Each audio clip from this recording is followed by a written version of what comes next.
Varahi silks మన నెల్లూరులో September 25వ తారీఖున గొప్ప ప్రారంభం. దేవి దుర్గమ్మ శ్రీదేవి దుర్గమ్మ దేవి దుర్గమ్మ శ్రీదేవి దుర్గమ్మ. నమస్కారం అమ్మా. నమస్తే తల్లి. అమ్మ, ఇవాళ 3వ రోజు అమ్మవారు అన్నపూర్ణాదేవిగా దర్శనమిస్తారు కదమ్మా. అసలు అన్నపూర్ణ, కాశీలో అన్నపూర్ణమ్మని చూస్తే 2 కళ్ళు సరిపోవు. కానీ చరాచర జీవరాశులన్నిటికీ కూడా సకాలంలో అన్నాన్ని ప్రసాదించే అన్నపూర్ణాదేవిని ఈ రోజు ఏ విధంగా మనం కొలవాలి, అలానే అన్నపూర్ణాదేవి యొక్క ఆవిర్భావం ఏ విధంగా జరిగింది, దాని వెనకున్న కథ ఏంటో తెలుసుకోవాలమ్మా. ఆవిర్భావం కాదు కానీ ఆవిడికి సంబంధించిన కథ అయితే చెప్పు. సరే. అదే. ఓం శ్రీ గురుభ్యో నమః. శ్రీ మహాగణాధిపతయ నమః. శ్రీమాత్రే నమః. నిత్యానందకరీ వరాభయకరీ సౌందర్య రత్నాకరీ నిర్ధూతాఖిల ఘోర పావనకరీ ప్రత్యక్ష మాహేశ్వరీ ప్రాళేయాచల వంశ పావనకరీ కాశీపురాధీశ్వరీ భిక్షాందేహి కృపావలంబనకరీ మాతాన్నపూర్ణేశ్వరీ అని జగద్గురు శంకరాచార్యులు అమ్మవారిని ప్రార్థన చేశారు. ఆవిడ అన్నపూర్ణే సదాపూర్ణే శంకర ప్రాణవల్లభే అని ఆవిడ్ని మనం ప్రార్థన చేసుకుంటూ ఉంటాం. ఎందుకు ఆవిడ్ని భిక్ష ఎందుకు అడుగుతున్నారు? జ్ఞాన వైరాగ్య సిద్ధ్యర్థం భిక్షాందేహి చ పార్వతి. జ్ఞానము వైరాగ్యము అనేటటువంటివి రెండూ నాకు సిద్ధించటానికి భిక్షనివ్వమ్మా అని అడగడం. మామూలుగా కడుపు నిండడానికి అన్నం పెట్టమని అడిగేటటువంటి అన్నపూర్ణ మాత్రమే కాదు, జ్ఞానము వైరాగ్యము అనేటటువంటి వాటిని భిక్షగా తనకి ప్రసాదించమన్నటువంటిది. అటువంటి జ్ఞానాన్ని ఇచ్చేటటువంటి తల్లి అన్నపూర్ణ. ఈ అన్నపూర్ణ మనకి కాశీలో కనపడుతూ ఉంటుంది. ఆవిడ యొక్క ఆలయం మనకి అక్కడ ఉంటుంది. నిత్యాన్నదానం జరుగుతూనే ఉంటుంది. కడుపు నిండితే కదమ్మా ఎవరికైనా శరీర పోషణ జరిగేది. శరీర పోషణ జరిగినప్పుడే మనసు కూడా తృప్తిగా ఉండేది. మనసు తృప్తిగా ఉన్నప్పుడు మాత్రమే ఏదైనా చేయగలిగేది. ఎందుకు ఆవిడ్ని జ్ఞాన వైరాగ్య సిద్ధ్యర్థం భిక్షాందేహి చ పార్వతి అని ఎందుకు అడిగారు? జ్ఞానము వైరాగ్యం ఇవ్వమని ఎందుకు అడిగారు ఆవిడని అన్నం పెట్టమని అడిగే సందర్భంలో? అంటే మనం తినేటటువంటి ఆహారంలో 6వ వంతు మనసుగా మారుతుంది. మనం ఎటువంటి ఆహారం తీసుకుంటామో దానికి సంబంధించినటువంటి ఆలోచనలు వస్తాయి. అటువంటి స్వభావం వస్తుంది. అమ్మా నీ చేత్తో మాకు అన్నం గనక పెట్టినట్టయితే మాకు జ్ఞానం వచ్చి తద్వారా వైరాగ్యం వస్తుంది, అందుకని మాకు నీ చేతి భిక్ష కావాలి అని అమ్మవారిని ప్రార్థించటం మనకు కనపడుతూ ఉంటుంది. మామూలుగా అన్నం అనలేదే ఆవిడ, ఏమన్నాం? అన్నపూర్ణ అన్నాం. కడుపు నిండా అన్నం పెట్టేది. నిండుగా అన్నాన్ని ఇచ్చేటటువంటి తల్లి. ఎంత నిండుగా అంటే శరీరంలో ఉండే అన్ని కోశాలు నిండేటట్టుగా అన్నం ఇచ్చేటటువంటి తల్లి. అన్ని కోశాలకి పరితృప్తి కలిగించేటటువంటి తల్లి. ఈ తల్లికి సంబంధించినటువంటిది కాశీ అన్నపూర్ణకి సంబంధించి మీరు కథ ఒకటి అడిగారు కదా, ఒక చిన్న కథ ఉంటుంది కాశీలో. ఒకసారి వ్యాసుడు అక్కడే ఉండేవాడు ఎప్పుడూను. ఒకసారి వ్యాసుడిని పరీక్షిద్దామని చెప్పి 7 రోజుల పాటు అన్నం దొరకకుండా చేశారు. కాశీలో ప్రతిరోజు అన్నపూర్ణాదేవి మధ్యాహ్న సమయంలో కుతపకాలం అనే పదం వాడతారు. అంటే సూర్యుడు సరిగ్గా నడినెత్తికి వచ్చేటటువంటి సమయంలో బంగారు పాత్రతో అన్నం వడ్డించడానికి సిద్ధంగా ఉంటుంది చెలికత్తెలందరూ తన చుట్టుపక్కల ఉండేటట్టుగా. అంచేత కాశీలో ఎప్పుడూ ఎవరు అన్నము అని అడగరు. అడగాల్సిన అవసరం లేకుండా అన్నం పెడుతూ ఉంటుంది. మధ్యాహ్నం అయ్యేటప్పటికీ అన్నం అసలు వితరణ జరుగుతూనే ఉంది. ఈ రోజు కూడా అలాగే జరుగుతూ ఉంది. గమ్మత్తుగా అన్నం అంటే తినే ఆహారం అని మనకు అర్థం. ఏది తింటామో అది అన్నం. కానీ మనకి దక్షిణాత్యులకి అర్థం ఏమిటి? అన్నం అంటే వరన్నమే. ఇదే అన్నం మీకు కాశీలో కనపడుతుంది. మిగిలిన ఉత్తర దేశాల్లో ఎక్కడా మీకు వరన్నం కనపడదు, బియ్యంతో వండిన అన్నం కదా.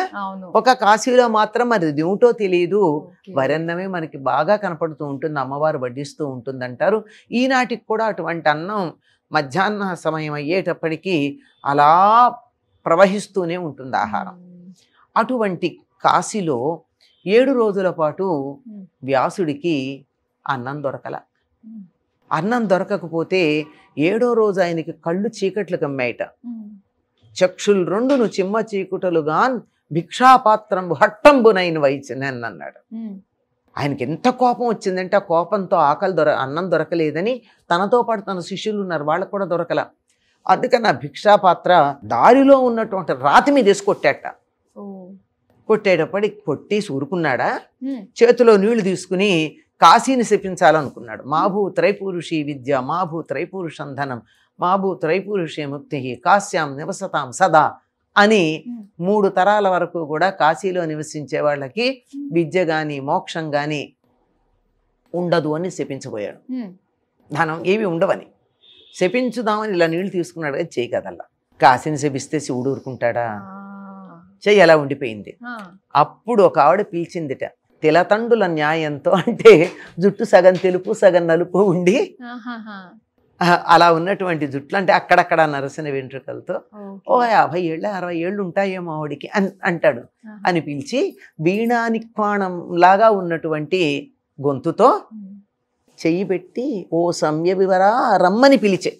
రమ్మంది, వచ్చి భోజనం భిక్షకి రమ్మంది. అంటే పెళ్ళా కొన్న కథాన నేనొకడనే భిక్షాన కుంబొత్తునో ఎల్లం శిష్యుల గుంచుబొత్తునో నిజం బేర్పాటుగా చెప్పుమా అన్నాడు. బాగా ఆకలిగా ఉంది కదా, నేను ఒక్కడనే రానా, నా శిష్యులు కూడా తీసుకురానా అని అడిగట. శిష్యుల మీద ఎంత ప్రేమో చూడండి. అందరూ రమ్మంది, వచ్చాడు, స్నానం చేసి వెళ్ళిరానైనా స్నానం చేయండి గంగలో అంది.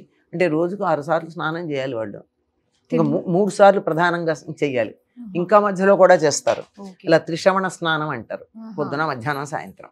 అలా స్నానం చేయడానికి వెళ్ళి శిష్యుల్ని తీసుకొచ్చాడు. కానీ ఇంటికి వచ్చేటప్పటికి ఏముంది అక్కడ? ఏదీ లేదు.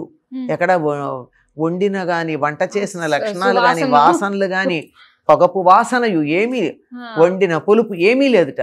లేకపోతే ఏమిటి, వాళ్ళ కూడా ఈవిడ పిలిచి ఉరికే అంటుందా అని. ఈ లోపల ఆవిడ చెలికత్తలు వచ్చారు, చక్కని ఆకులు పెట్టేశారు అనమాట. మొగి విరిసి కరుకు కూడక పగులక వెడలుపు నిడుపు గల లేజుగురటాకులు పెట్టిరి దిగదిగిన దేవి యాజ్ఞ దివ్య పురంధ్రులు పెట్టేశారట. మంచి లేత అరిటాకులు వెడల్పుగా ఉన్నాయి, పగల్లేదు ముదురు కాదు, చాలా చక్కగా ఉన్నాయి, పెట్టి ఉపాసన పట్టండి అన్నట్ట. ఇవాళ కూడా అనుకున్నాడు, విస్తళ్ళేసి ఉపాసన పట్టమంటే ఏం తింటారు, కానీ మాట ఏమనలేక ఉపాసన పెట్టారు. పట్టేటప్పటికీ ఉపాసన పెట్టేటప్పటికీ మొత్తం విస్తళ్లలో ఎవరెవరికి మనసులో ఏం తినాలనుంటే ఆ పదార్థాలన్నీ వచ్చాయి. ద్రాక్షాపానక ఖండ శర్కర్లతో రంభా ఫల శ్రేణితో గోక్షీరంబులతోడన క్షయ్యంబవు కలమాహారంబు. అటువంటి ఆహారం కుక్షులు నిండగా కడుపులు నిండేటట్టుగా తిన్నారట వాళ్ళు. అన్నీ తిన్నాక చేతులు కడుక్కొని భుక్యాసం తీర్చుకుంటూ ఉంటే అప్పుడు వచ్చి శివుడును అన్నపూర్ణాదేవి కాశీ శాలాక్షి ఇద్దరు వచ్చి అప్పుడు పెట్టాల్సినవి. 7 రోజులు అన్నమునకు అడ్డమైన అంత మాత్రలో ఏడుచుచున్న వాడవు మునీశ్వరా, 7 రోజులు అన్నం లేకపోతే ఏడుస్తావా? అట్లా నువ్వేమి సన్యాసివిరా అని చెప్పి నువ్వు కాశీని తిట్టడానికి పూనుకున్నావు గనక నువ్వు కాశీలో ఉండద్దు, వెళ్ళిపోమని చెప్తాడు. అందుకని వ్యాసుడు అక్కడి నుంచి వ్యాసకాశి అని అవతలు ఉంటుంది మనకి, అక్కడికి వెళ్ళిపోవడానికి కలిగిన కారణం ఇది. ఆ విధంగా అన్నన్న నింద్యాత్, అన్నాన్ని నిందించకూడదు. అన్నం దొరక్కపోతే ఎవరిని ఏమీ అనకూడదు. అన్నం అదే వస్తుంది. ఆయురన్నం ప్రయచ్చతి అని, మనకు ఆయుర్దాయం ఉంటే అన్నం దానంతర వస్తుంది.